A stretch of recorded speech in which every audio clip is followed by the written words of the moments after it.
எஸ்ஐஆரில் குளறுபடிகள் இருக்குது, நிறைய குளறுபடிகள் இருக்குது. அதுவும் இந்த முறை வந்திருக்க எஸ்ஐஆர் பார்த்திங்கன்னா ஒரு வித்தியாசமாக இருக்குது. இப்போ உதாரணத்துக்கு பார்த்திங்கன்னா இதை எதிர்க்க வேண்டிய சூழ்நிலை தான். இப்போ ஃபஸ்ட்டு பார்த்திங்கன்னா பிறந்த தேதி கேட்குறாங்க, அப்புறம் வந்து ஆதார் எண் கேட்குறாங்க, அப்புறம் அலைபேசி எண் கேட்குறாங்க, அப்புறம் தந்தை அந்த இது கேட்குறாங்க, அம்மா பேர் கேட்குறாங்க, அம்மாவின் வாக்காளர் அட்டை இருந்தால் கூடுங்கன்றான், அப்பாவினுடைய வாக்காளர்.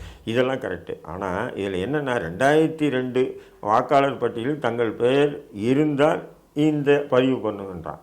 இப்போ 2002 எடுத்திங்கன்னா, இப்போ நான் எடுத்திங்கன்னா 2002 ஜெயிலில் இருந்தேன், 2002 ஜெயிலில் இருந்தேன். அப்போ நான் 2002 வாக்காளர் போடல. அப்போ இதுக்கு நான் போடலையே, அதுக்கு என்ன விஷயம்? அதுக்கு என்ன சொல்கிறான், அந்த 2002 வந்து தங்களுடைய பெயர் இல்லாமல் தங்களது தந்தை பெயர் இருந்தால் இந்த பகுதியை நிரப்பணும்.